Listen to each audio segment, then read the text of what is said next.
Pursuing my master's in work and labor policy to continue my work with the union and my education. I received the Gary R. Allen Heart of Justice Award from the Western Territory of the IAM and the Mother Jones Award from the Washington State Labor Council for my help with ICHRP-US. And they are the two of the greatest honors of my life. It was an honor and a pleasure to stand alongside all of you to free ICHRP-US, and I'm looking forward to doing more work with you all in the future. Thank you for inviting me to speak. I'll pass it to Ricky.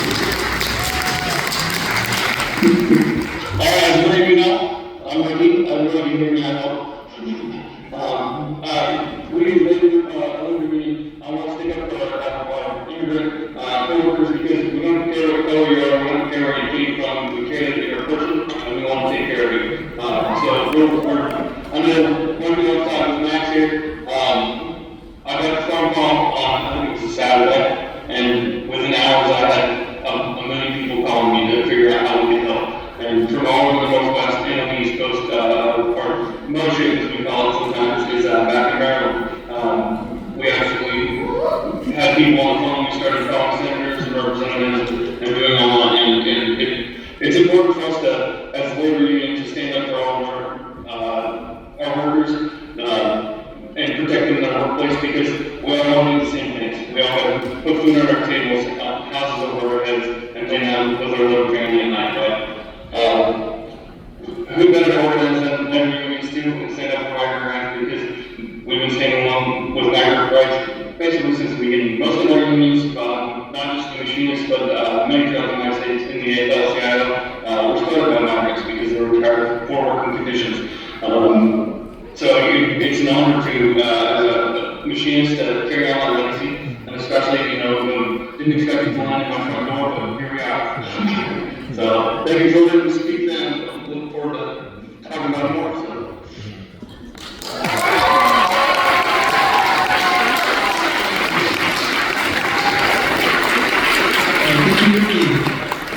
Alright, so now we'll open up our Q&A portion, and I see that there's a lot of questions already asked, so we'll try our best to fit in as many as you can, but again, we have the workshop later, we have many opportunities, some of these folks will be here throughout the day, so you can, talk to them directly, so, cool. So I'll start off with the first question, and I think this is something that, anyone can answer, but it's primarily one about workers, and so this person put, my union is kind of corrupt and ineffective, but I still believe that it can and should mobilize to fight for migrants' rights. Is there a path for members of blacklisted locals to engage with national or other local campaigns? Thank you. So that could go for, Can you repeat the lesson? Is there a path for members of these locals to engage with national and other locals campaigns? I'd like to answer. So you have to show up. You have to bring it to their attention that you're feeling these types of neglects because they need to be aware, and call accountability. It doesn't matter what phase of the situation, you need to bring it out and bring it out loud. Yeah, well, there are unions and there are unions. That's just a fact. Some of them are terrible. Some of them are great. And some of them are in the middle. But the thing that I know is workers of agency, kick them out. If they corrupt, get rid of them.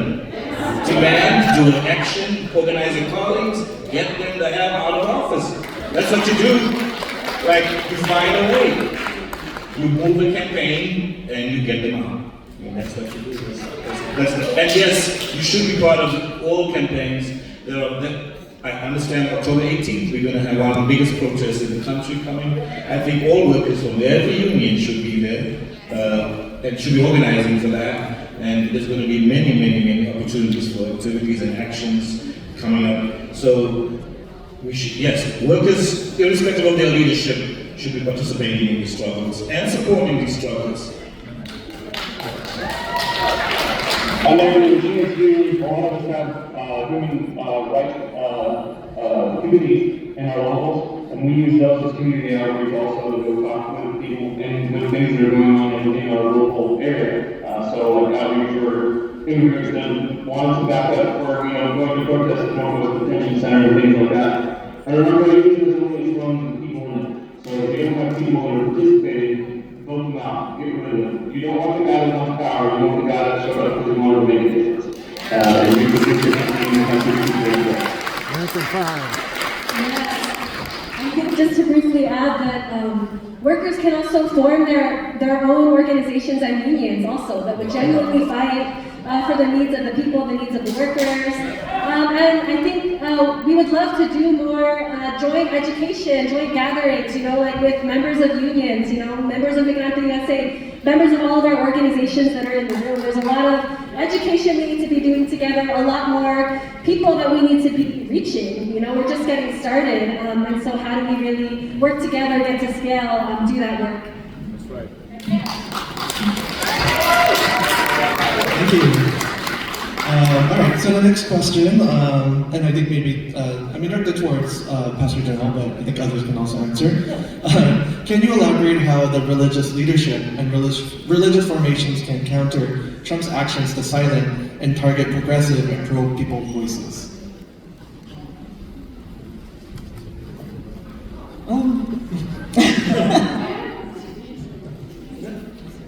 So, can you elaborate how the religious leadership and religious formations can counter Trump's action to silence and target progressive and pro-people voices? I think one thing that people of faith can do, or clergy folks specifically can do, is to find others like them.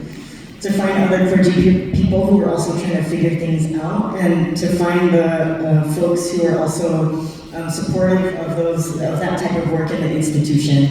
Usually there's going to be somebody else, right? Y'all saw another person from the United Methodist Church, GBCS, speaking earlier. I know particularly for the United Methodist Church, we pride ourselves in being connectional, meaning internationally connected. And there's somebody in that international network that is going to be people that you can work with. I think that's one of the most important things, is to find who you can work alongside. And also, if folks are not willing yet, I think we have to expose to them what's actually happening on the ground. Like, actually show folks what's happening. The seriousness of it and the dire need. I think the task force was just the Philippine Solidarity Task Force. We were just there in the Philippines in late July, and Reverend Sol Villalon, who's a United Methodist pastor, she reminded us that not all migrants come home. Not all migrants come home alive. And she even told us of a case where an OFW's remains was sent to the wrong family. So things like that are happening. And then also what Terry had mentioned with Jose, I think clergy, sometimes we need to be reminded, and we also need to remind each other about how dire the situation is. We can't be allowing the vulnerable to continuously be sacrificed on the altar of empire over and over again. Doing what we can, knowing that we are called to be a holy and living sacrifice. That's what the Methodist Church is, a holy and living sacrifice, with those who are willing to organize our power, who are willing to live into a love that is not just sentimental, but is courageous, that is willing to unite with those who are like-minded in ways that are steadfast, disciplined, and a principled love. It takes time, it can be painstaking, but it's worth it. We have so much to gain by making those connections.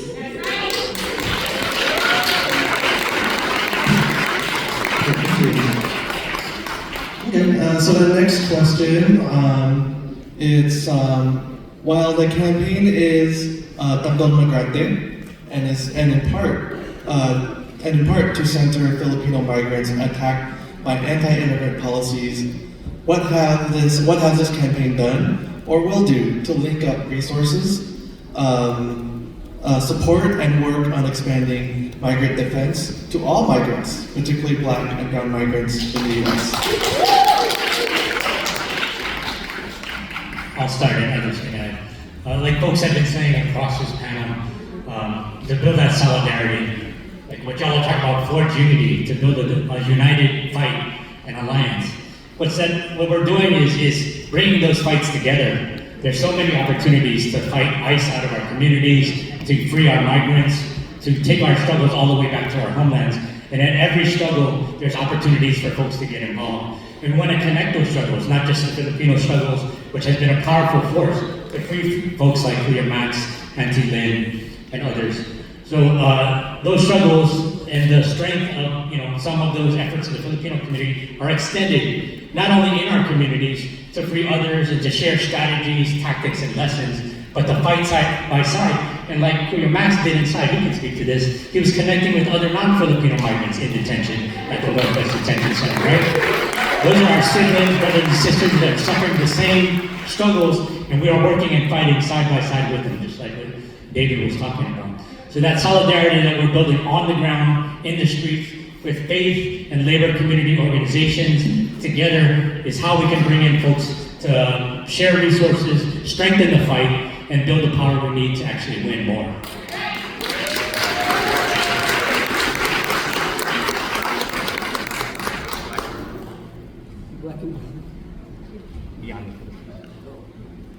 Can you repeat that question? Yeah, of course. So, basically, like, what can Videographer do to work more with other migrants who are also facing similar attacks? I'm always willing to talk. I think the biggest thing is having these types of safe spaces so that we can do this collectively. It's important for us to be able to share, to be vulnerable in order for us to see how to get better, how to strengthen ourselves, and to build this movement. We have to do it together. We have to be able to show up for one another, and that's important for our communities, for each other, for families, and we're not going to know if it's going to work until we do it. We have to just try, give it our best efforts, and fight like hell. Yeah, as a migrant myself and Black, I think that you see, to the fascists, we all part of the problem. We are all the problem. They don't differentiate necessarily. They think we all don't belong here. So tomorrow it's you, and today it's me. So if we're not conscious of that and think that, let them terrorize one community and thinking that they're not going to come for your community, you are wrong. They're coming for everybody. And so it's in our interest that we struggle together and that we build solidarity together, more than ever now, more than ever today, that we need that solidarity across all communities, all of us, yes.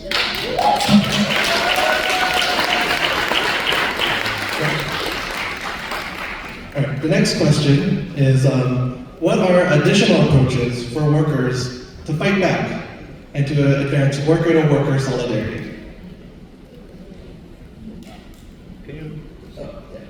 So what are additional approaches for workers to fight back and to advance worker-to-worker solidarity? So yeah, what are other ways that, or what are things that they can do?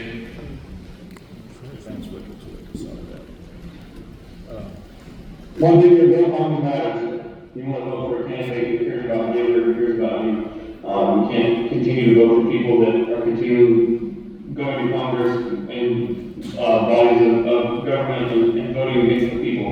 It's not working out very well.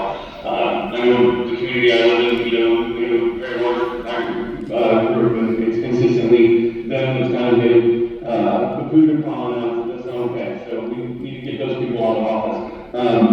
Showing up at your labor hall and learning about how your coworker is living, what they can use help with, and what their community can use help with is a great way to go. figure it out. Just volunteering in the community. There are tons of young groups all over the United States that want to get involved everywhere you go. And I've found that more and more, especially working alongside you guys. There's always more to be done. You can run yourself like a in the ground, but you gotta stick your head out and see what's there.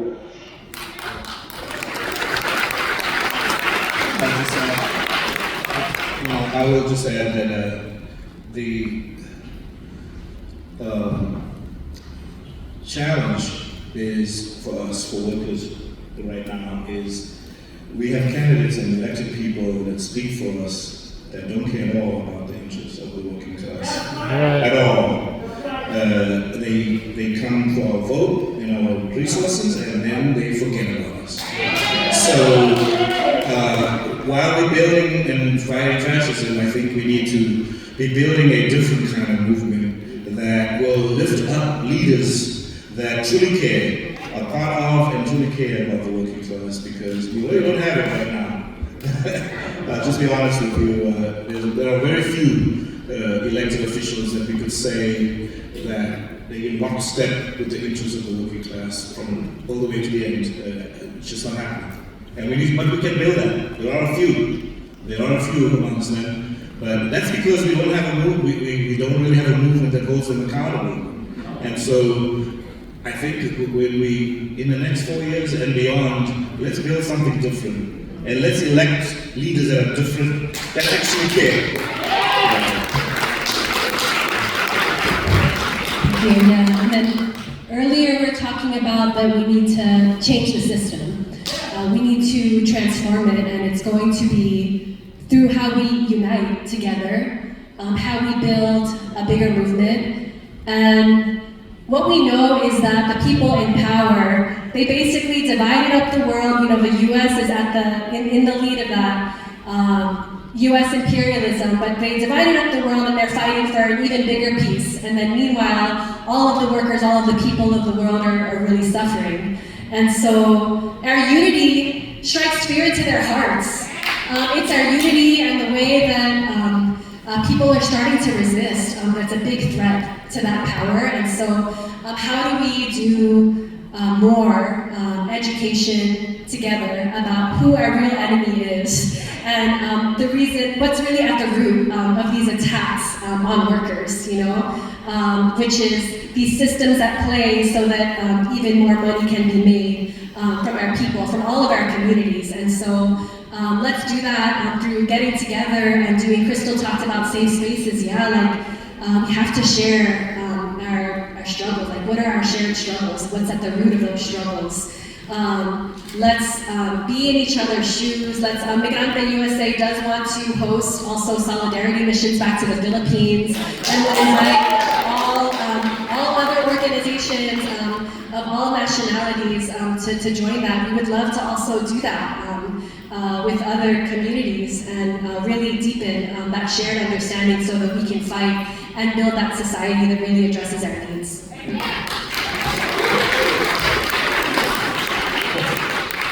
All right, so the next question, and I think this is a question for everyone. Speaking from all your respective sectors, what are some of the ways that you have seen youth take up migrant struggles?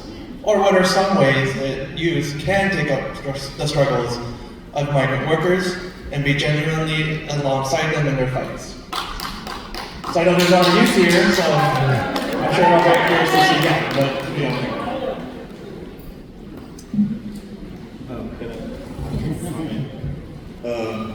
You know, our struggle against apartheid, and we won, was, I will tell you, the youth were the most militant. Yes, the youth were the most militant sector in that struggle. And believe it or not, it wasn't the youth in college, it was the youth in high school.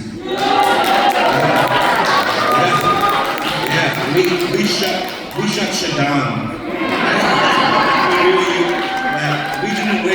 We didn't wait for an invitation to go and wake up and shut the entire system down. So I think you as youth, and by the way, when we say youth in South Africa, you could run for youth leadership all the way up to age 35. They're very broad, I think the United Nations definition of youth. So when we speak of youth, that's the age group. So but primarily the youth were really at the tip of the spear, but it was the working class that was the force that actually that led to the system collapsing. But the youth have an important role to play, and you absolutely, if you're and the truth is, the way I see it, if you're a youth, you have to organize where you are. If you're in college, organize in your college. I'm sure there are problems there. If you are a youth in high school, I'm sure there are problems there. If you're a youth in the community, there absolutely are problems in the community that you can lead and organize and not wait for an invitation. So the youth have a huge role to play. And by the way, as youth, we thought we were invincible. We had no fear.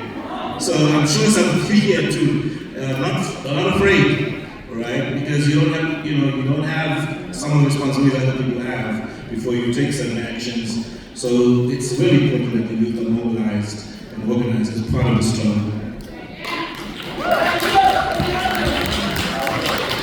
As a youth myself,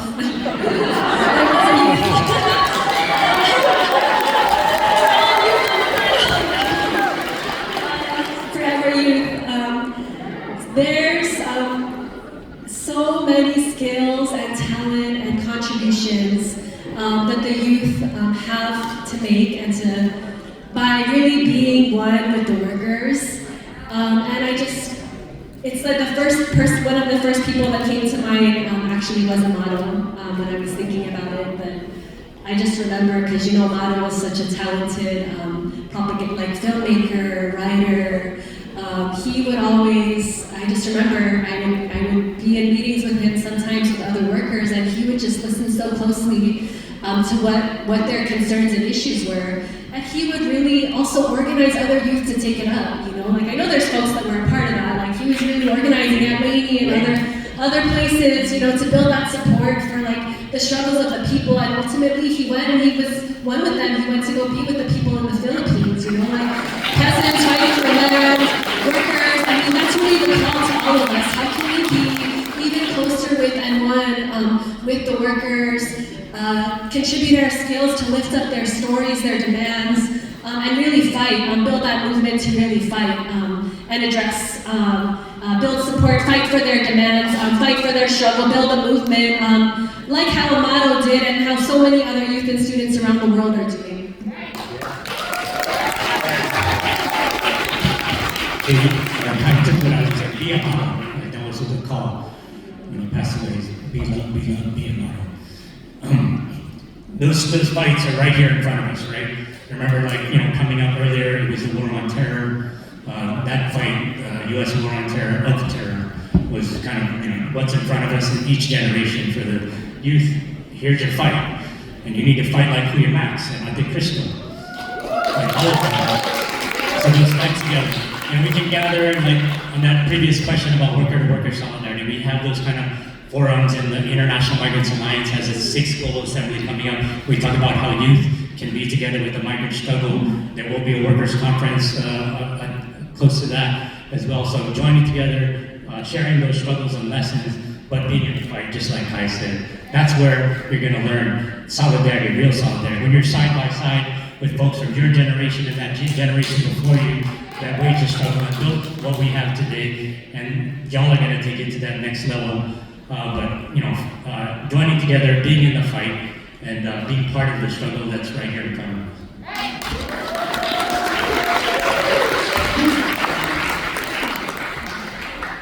Youth is our future. And proudly to announce, my 13 years old who saw everything, she actually joined with the Youth Migrante.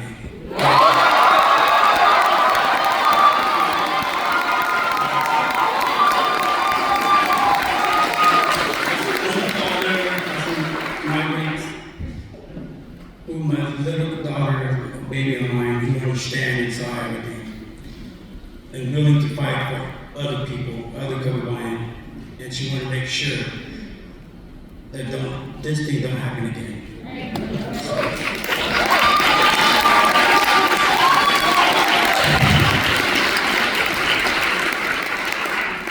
I volunteer as an assistant scoutmaster in my hometown, and it takes one kid singing injustice he doesn't like to drag all his friends along, and all of a sudden you have an army. Educate kids early, and we get better communities.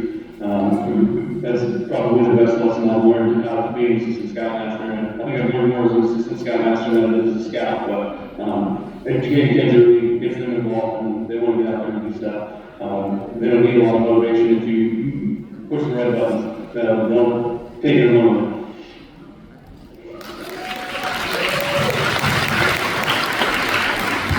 I think in just speaking to that, I always tell our girls that if an employer has an expectation of you, then you damn well better have an expectation of them. So when you go into interview, you're looking for career, you're looking for something that's going to give you purpose, right? So you have to be able to have that expectation. And in speaking to that, I had a conversation with a few just a couple days ago that if these businesses are going to hire people who are migrants, understanding the situation, then they better show up. And that is the expectation. And we will continue to bring that to surface so that they are aware of that.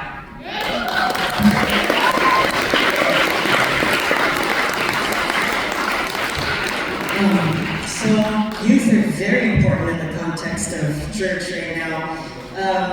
Youth can push clergy and lay people to have conversations that are needed, important conversations. They can make sure that their churches are not staying quote-unquote neutral or apolitical, right? They can ask really hard questions and push and challenge the people of the church. Also, they can preach. Y'all can preach at the pulpit. You You can also do your own religious education. You don't need to have the pastor to do it. Especially if you don't have one that's supportive. Find one that's supportive. Find those resources, they're out there. We know that also youth can engage with the institutions, whether you're camp counselors, whether you're helping to program CI or Christmas Institute for you Methodist folks that know. You can be a delegate at your institutional gatherings. The church is yours. So I think that folks need to remember that. Just a couple things in context in the United Methodist Church. Last year, the United Methodist Church finally said that they were open and affirming of LGBTQ people, which is an international victory because it's in the United Methodist Church. However, in 2016, the Filipino youth here in California, Nevada Annual Conference, they wrote a letter to say that they were open and affirming of LGBTQ people. They are the ones who have the potential to move the Filipino caucuses and all this other clergy, right? Like all the youth and young folks can be the ones to really push and challenge. And also, this year, the United Methodist Church said that they are divesting from Israel bonds.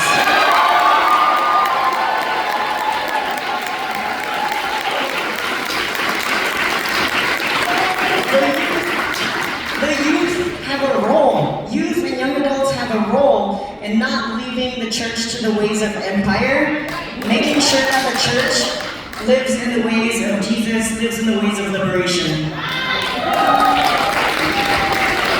Don't forget the student encampments. That's a good way to end Q&A today.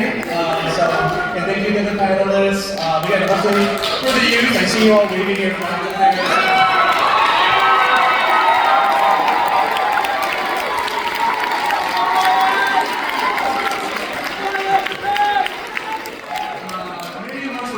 Youth organizers, so I also want to give a shout out. I remember being at Alabama, being a national officer of ICHRP-USA, having a motto, be an AB, and I think really push us as the older youth to really serve our purpose. So again, I think the youth really have a big role to really push all of us. But also to be a part of the movement for change as well. We also can't forget about that. Along with the workers in the Philippines, the peasants, people of faith, professionals, everyone. So I think with that, again, thank you everyone. I think with this panel, again, is a really important reminder, and especially really connecting what we talked about earlier, is that the movement of fighting for rights, fighting for the liberation of overseas Filipinos cannot be separated from the fight for Filipinos in the Philippines. For their basic rights, for the right to the land, for the right to livelihood. And again, we have to remember why they have to leave in the first place. Most of them would stay in the Philippines if they could, but we know the reason what pushes them. And when they come here, then they're met with more fascism. So we have to connect all those things.